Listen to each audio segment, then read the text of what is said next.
Japan is some of our wrestlers are heading to the airport. They're still trying to clear out the arena, but we tried to find the quietest place possible in this arena. I have four guests with me today. Um, they have a lot to say. We usually have one or two. We will usually send out a thing saying we plan this ahead of time, but they don't know what's going to be asked. They don't know what's going to be said. They don't know what questions are going to be asked. This is Chemical Reactions. It is our shoot podcast. They can shoot on anybody, but with me today, I guess we'll start them off. We got Eric Hale. I'm here. So Eric, you had probably one of the most brutal matches the Cruiserweight division had to offer. Yeah, my head is still hurting a lot because of that. At the end of the day, you were the one to put Dallas away. You're the one that got him down for the 3 count. But you didn't walk out with the Cruiserweight Championship because Ken Mercer was there to stop you. Do you feel like Ken Mercer stole your spotlight? In an honest man's terms, yeah, he did. I mean, I respect the guy to death because he's the Cruiserweight champion. But everyone in the Tokyo Dome knew tonight was my night. I took one of the most brutal beatdowns of my career against someone who didn't even deserve to be in that Cruiserweight Championship match. And I put down the so-called Cruiserweight killer with an patented knee strike of worlds. If it wasn't for the so-called Wicked Saint, I would be Cruiserweight champion right now. I would be the king of the Cruiserweights.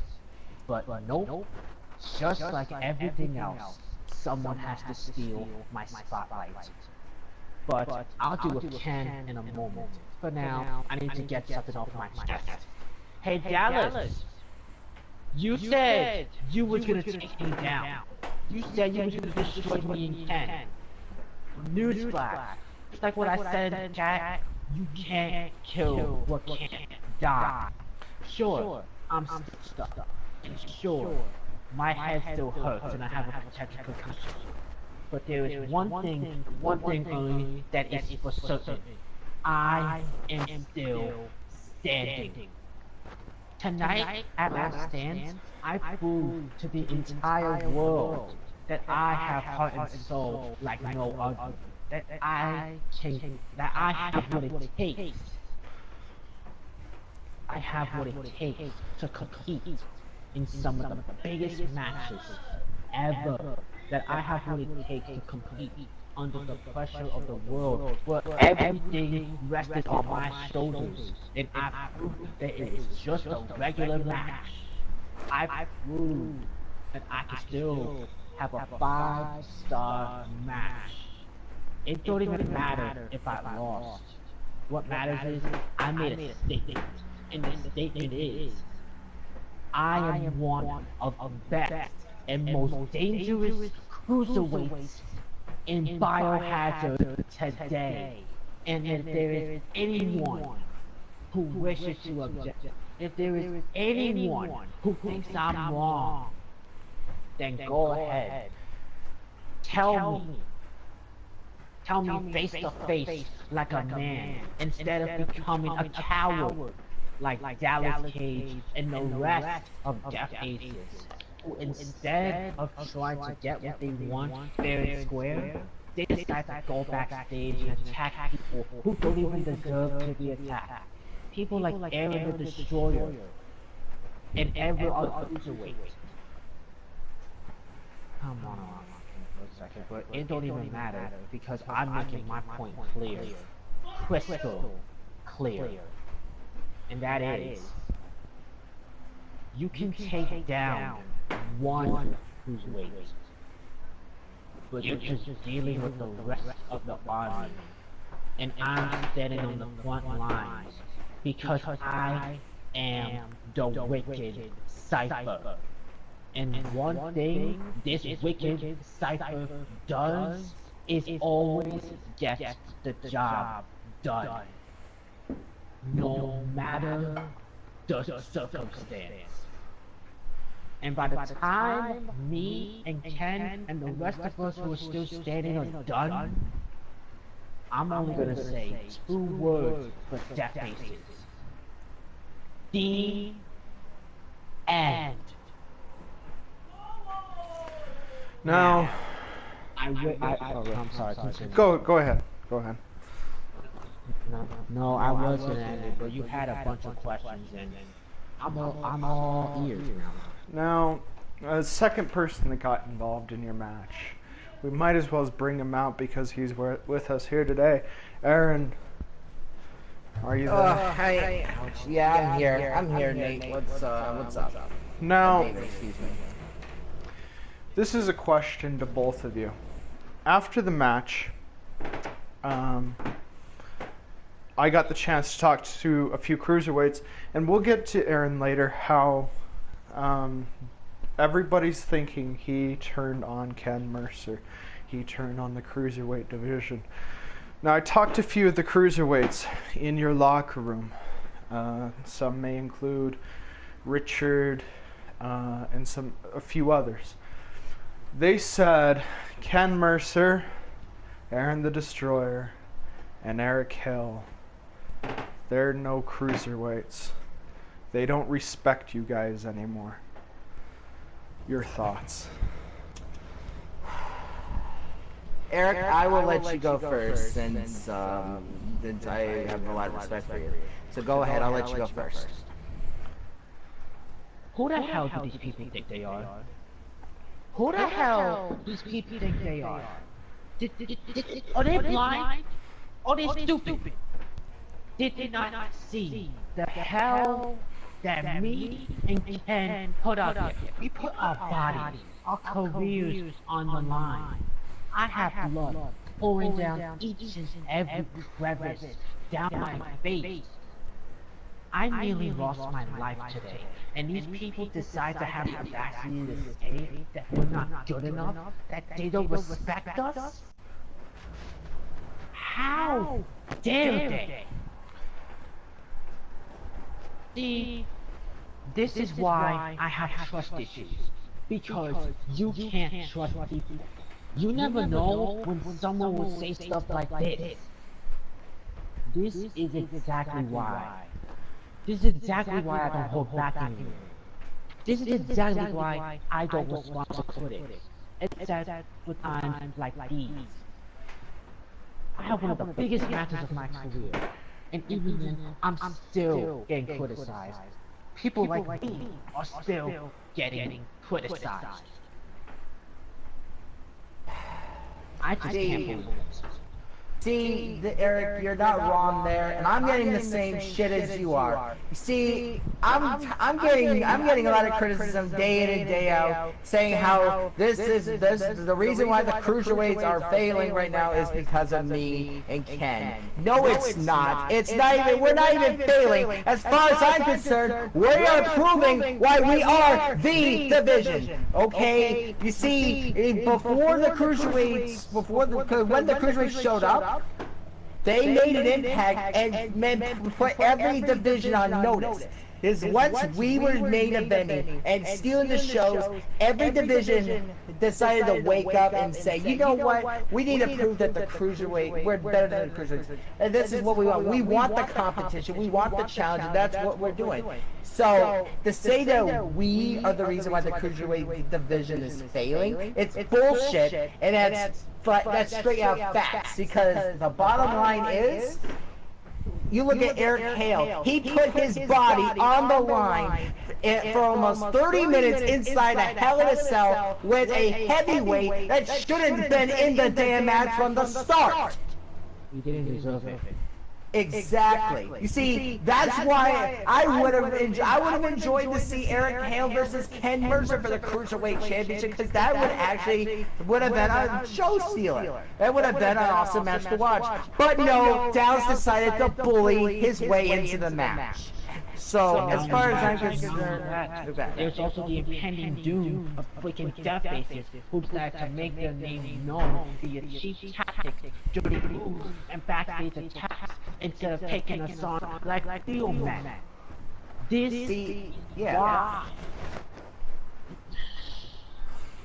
This is why stuff like this just boils me to the very core, to the potential that I can snap easily like that.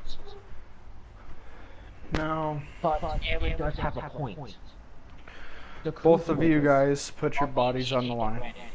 Aaron. The cruiserweights are being taken for granted, but in all reality, we are the ones that are stealing the show, day in and day out. Sure, we take risks by diving off the top rope and diving off the ropes itself. But that's because we do it for the fans. We do what the other people don't do, except for the women. And that is walk in, show off for the fans, and make countless 5-star classics. I've done it, Ken has done it, Aaron has done it, and I can give you an entire list of cruiserweights that have done the same thing that me, Aaron, and Ken have done. All those other people, they're just red hits. They are haters, and they are jealous.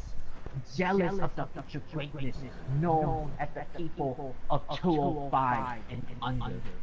People like me, people like Aaron, people like everyone else. And that is why I say this. You can crap on us all you want, but in the end, the cruiserweight is like wicked. We will win in the end. Well, Eric, there's one other note we gotta make sure that we can make clear. We're not the only division that's stepping up and actually stealing the show. The women's division has done a lot. Hell, honestly, when I see it now, the women's division and the cruiserweight division have been stealing the spotlight, has been showcasing themselves to make themselves better than even the frickin' heavyweight title, for goodness sakes. This is why I'm glad that we have someone like Dylan Travis as the world champion, because he is going to bring some legitimacy to the world championship. And that's from me to him, from a personal point of view. But anyways, David, go ahead. You wanted to say something? Now, Aaron, you got involved in the match. Yes.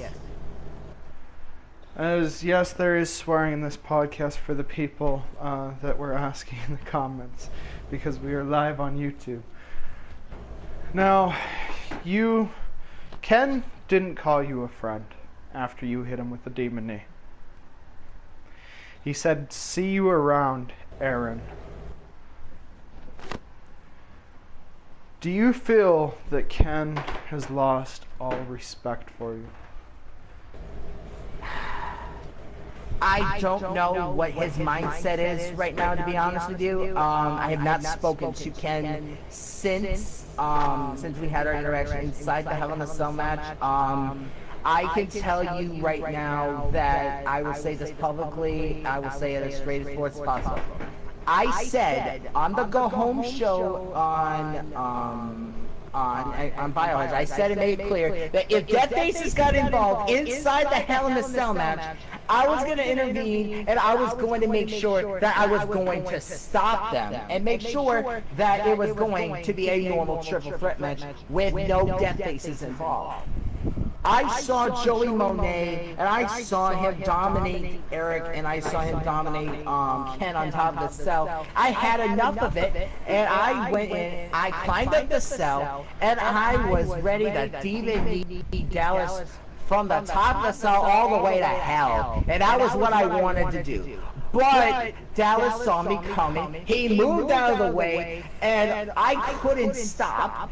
I couldn't stop because I was already running. I couldn't stop. I freaking clocked Ken in the face with the demon knee by accident, and then what happened?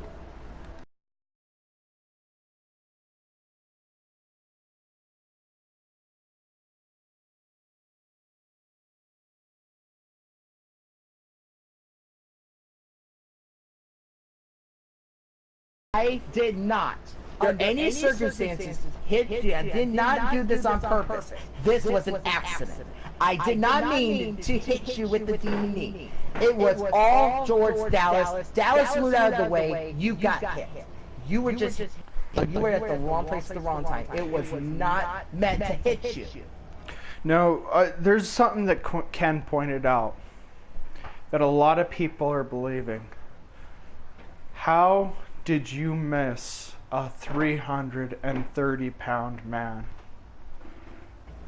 As I have said it once, I've said it again. I'll say this again. I went up on the cell, I ran straight forward, and Dallas saw me. He moved out of the way, and I hit Ken by accident. And as soon as I turned around, because I had no chance to react from that, I turned around. Here's Dallas. He spears me. He speared me out of almost nearly out the damn cell. So, as far as I'm concerned, I did not mean to hit Ken. I've said it once, I'll say it again. Ken was just at the wrong place at the wrong time. I was trying to hit Dallas in the face. And he moved out of the way and Ken got hit. And I'll say this again. I am sorry to Ken. I'm sorry, Ken, that you got hit with the demon knee. I'm here publicly apologizing to you because I'm going to say this now. Yes, I will man up to my word. I did fuck up. I did hit you with the demon knee. I almost cost you the title, and I am sorry. You got hit. You were the wrong man to hit, and I'm sorry that I nearly costed you the Cruiserweight Championship. Now, got like 3 more questions to you before we move on to the World Heavyweight Champion, because yes, he is here. Eric, in your match with Ken and Dallas, people have noticed that you were kind of resisting to save Ken from Dallas. People think that you might be joining Death Aces. Is this true?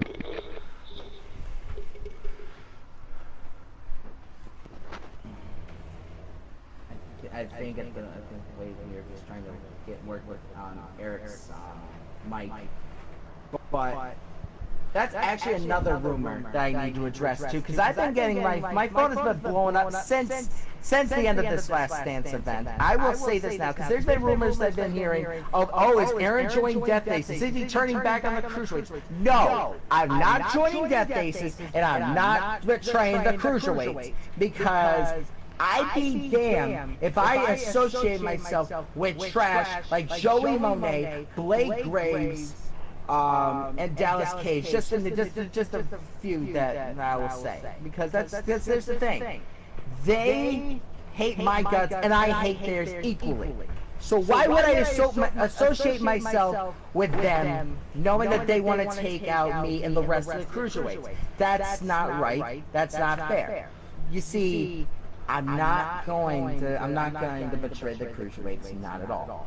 I'm going to fight to the end. So, I'm saying this now.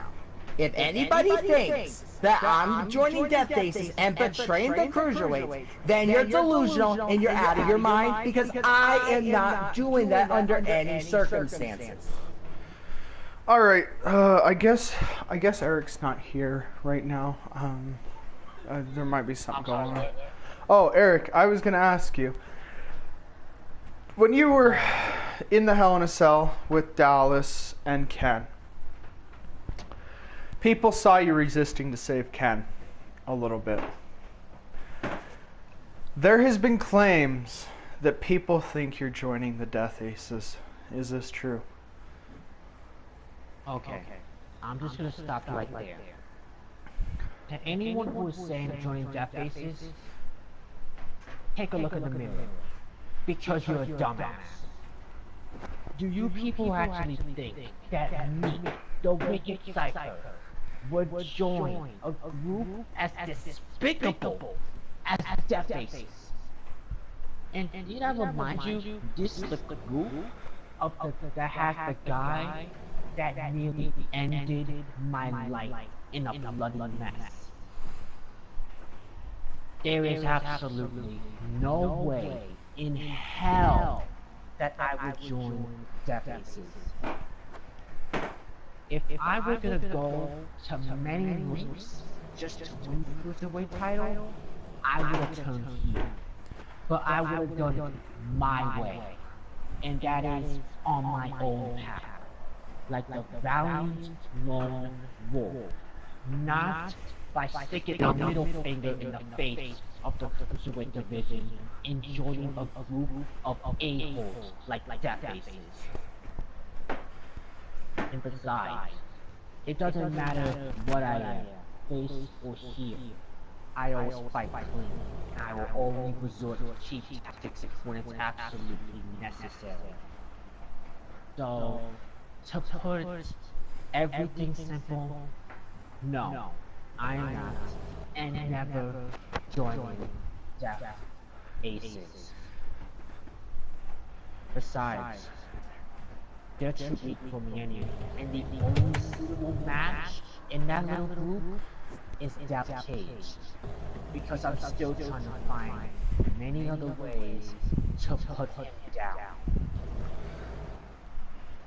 Now, oh, go ahead.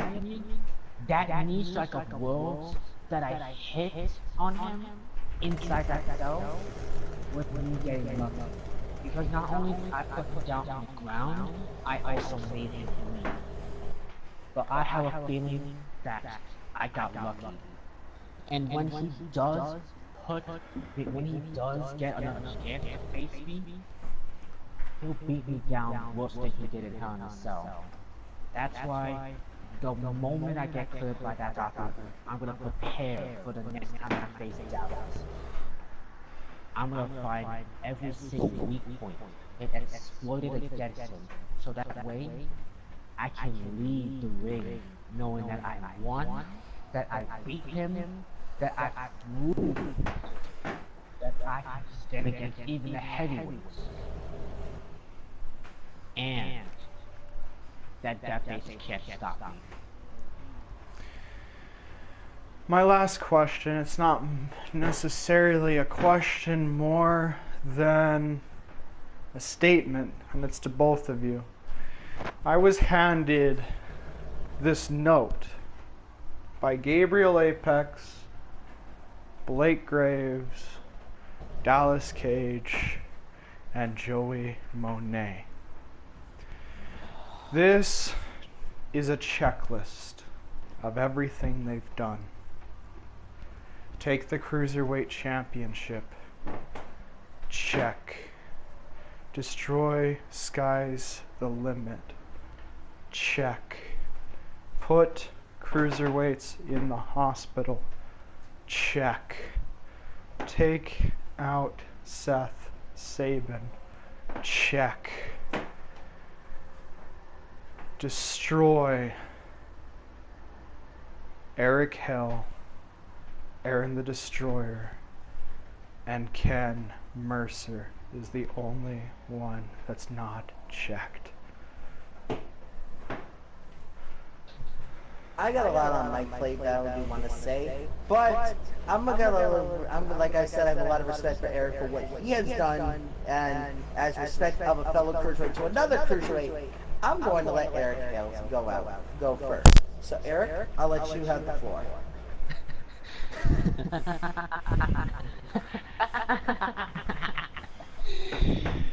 Oh my god. Those poor stupid souls. Dallas must be stupider than I thought. He must think that taking me down is that easy. He must forget about what I've done in the past.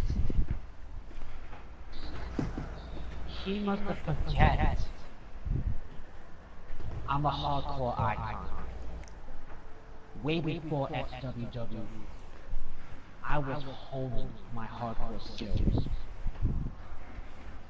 So trust me when I say this. And Dallas and the rest of the faces, you better be listening very closely.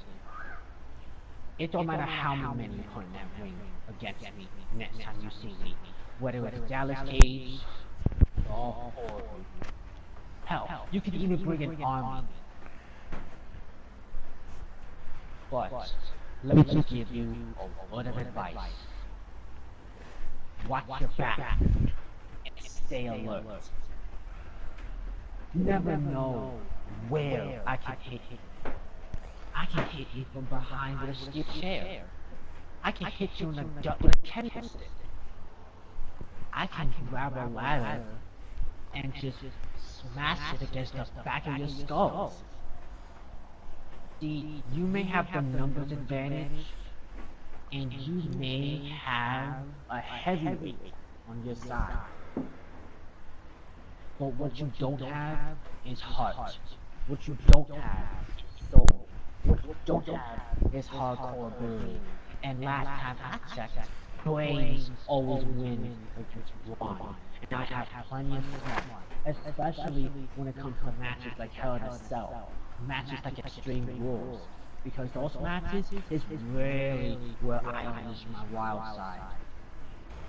But trust me, next time you see me, next time you face me, you better bet your ass is gonna be a war. And I will hold nothing back. And I will stop at nothing until Death Aces is crushed, destroyed, deleted, disintegrated. I will not stop fighting until Death Aces is out of XWW, out of Ken's nightmares, out of Aaron's sight, and out of XWW's presence. It's a new era dawning, and Death Aces is poisonous. I am a part of the cure, and I'm also wicked and hardcore. So Death Aces, consider yourself in deep, deep trouble. Because like I always say, and like it is always heard around the world,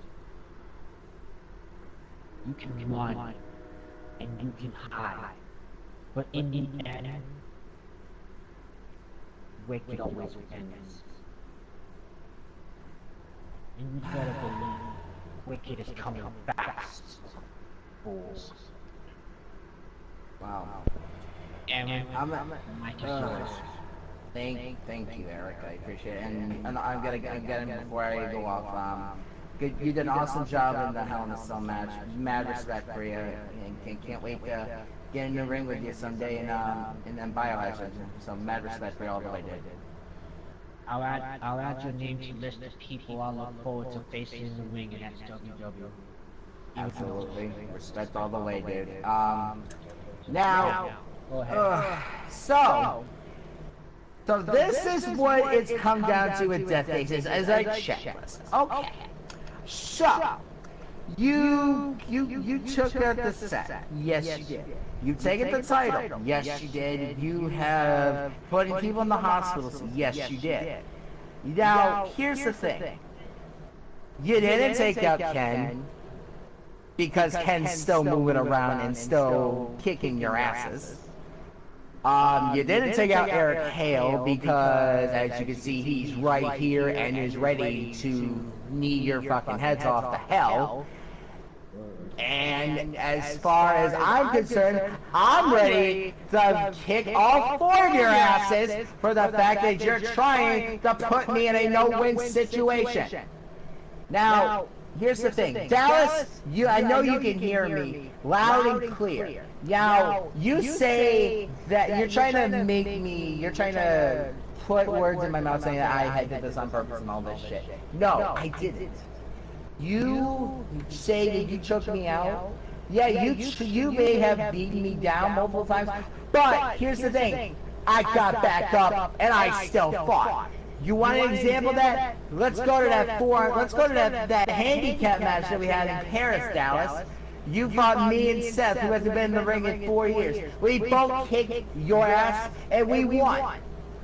And what did you do in return? You acted like a coward and you ambushed Seth Saban and you took him out. And that makes you more of a bitch than anything else. Now, you see, I would be talking right now about the performance I had in the Last Dance Rumble, which I am very proud of, as I lasted over an hour with Donald. But in the sight of all this comes what happened with Ken. Now, you have this match with Ken coming up at Night of Extreme, where it's career versus title. Now, I'm going to say now, Ken's going to win because I have much confidence in Ken. But, that's at Night of Extreme. I have my next focus and my goal in mind, and that is the Pain Olympics. And yes, I'm talking about the Pain Olympics because yes, I don't give a shit. Now, you see, I'm already announced I'm going to be in this tournament. And also Ken and Zach are in this tournament. Now, Seth Saban, I know you can hear me when I say this as well. I want you to listen to this loud and clear. I want Dallas Cage in the Pain Olympics. Make it happen. I want Dallas Cage in a death match, and I want to beat the living hell out of him to the point where I beat the respect out of him. Nobody is going to disrespect the Cruiserweight division and me like this, like they have. So, Seth, I hope you actually get this official. I want Dallas Cage in the Pain Olympics in a death match. No ifs, no buts. And Dallas, make sure you do me a favor. Leave your girlfriends in the locker room. And I want you and me one-on-one. I want to see if you can actually do it. Can you beat me fair and square? Can you actually beat me? Because as far as I'm concerned, the records show that you haven't. So the challenge is there, Dallas and Seth. Me, I want Dallas in the Pain Olympics in the death match. That's my only request I can ever have. And if that doesn't show where my loyalty and where my respect is in the Cruiserweight division, then I don't know what to tell you. And I'll leave it at that. And that is the Cruiserweight division, ladies and gentlemen. Well, thank you guys for joining me, but we got to move on to the World Heavyweight Champion, Dylan Travis. If Dylan's here, I was told that he would be stopping by. When do I ever let you down? Oh, Dylan. Take a seat. And new World Heavyweight Champion as well. You just put the World Heavyweight Championship on the table. Well, you see it right here. Yeah. Now, I want to get to something that actually got a whole bunch of people laughing. When you climb that ladder and retrieve the World Heavyweight Championship, Ryan's face looked like he was about to cry. Let inform you for people who don't know Ryan's backstory. We went back and forth in a lot of matches. We have made each other bleed. I've gone through the ladders. We've been back and forth, and to finally climb up a ladder and to look down at Ryan, as he knew I was going to retrieve that ex-WWE Biohazard World Championship, it's just made my night. Now, another thing that many people don't know, but you're actually not only the current ex-WWE Biohazard World Heavyweight Champion, you're the first person from the UK to hold that championship. Well, you see, David, that is the only thing I've ever wanted to do here in Biohazard. Since the very beginning I joined, you know, kind of wanting to put England, the place where I'm from, Manchester, to prove that the wrestling ability there is absolutely crazy. The British scene moment is absolutely amazing. And not only myself, but a lot of other wrestlers from Britain, also probably from Manchester, that are absolutely amazing. Yeah. So to kind of say that I'm the very first British champion makes me proud. So I talked to Seth Saban, the founder and owner. He said the next show is going to be in your hometown of Manchester, England. And, well, you can either take the night off, or you can pick an opponent for the night. Oh. Well, if it's in my hometown, of course I can't let the fans down who want to see the new ex-WWE Biohazard champion Carson going to show up. So that means I'm going to pick an opponent.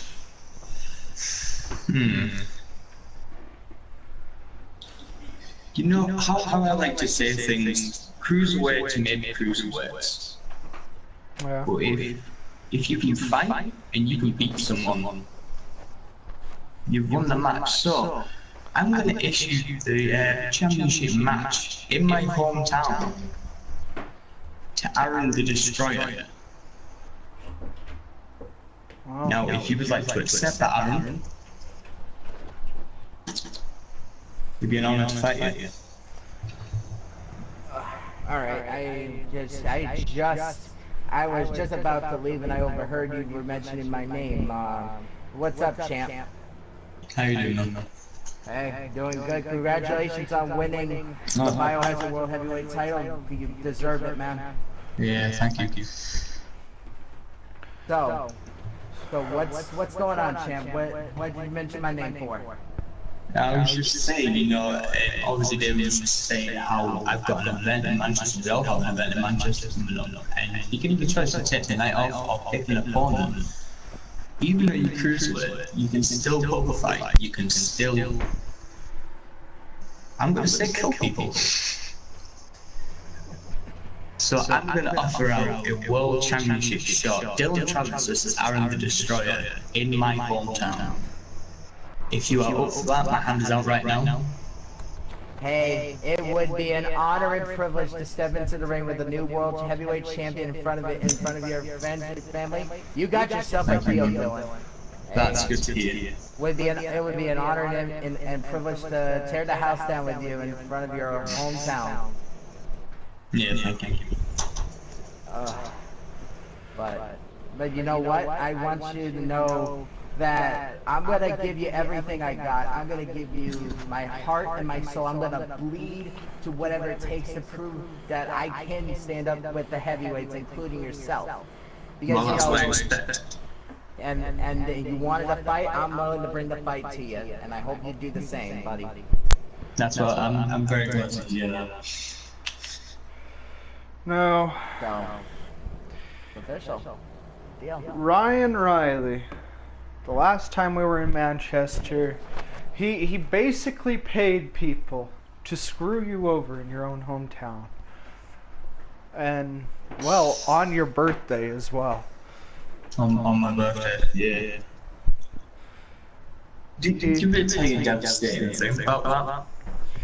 It wasn't, you know, the thing that annoyed me the most wasn't only just my birthday, but the fact that my family was sat in the front row when they basically saw me get torn apart. Like, you can go to that degree in you go to that degree in your mind and pay people to do your own job. It's just not right. Now, since we're speaking of Manchester, England, the last time you were screwed out of being the World Heavyweight Champion, this time Agreed. you're walking in as the World Heavyweight Champion. Well, you can see it here, Shackman, I've just legit straight away took it off the hook when I was up that ladder. I went backstage and I polished it. I was proud to say that I could polish a world championship here in Biohazard. Yes. Now, another question that's had a lot of controversy tonight. You retain a Night of Extreme against Jared Bowden because he does have his rematch clause. Correct. I don't know if you saw, but tonight was the Last Dance Rumble, so who would be facing you at the biggest stage of them all here in Biohazard? There wasn't one, but there was two winners. I did see that. Both of their feet touched the ground at the exact same time, and that is none other than Connor Smoke and Zach Sanchez. Both of them are going to be going to the Mania, and if you retain against Bowden, it will be turned into a triple threat match. Now, for the short time that they both won, Connor Smoke has suggested to Seth Sabin, whoever the winner between you is, doesn't matter if it's a fatal four-way or if it's a triple threat, he wants the match to be a death match.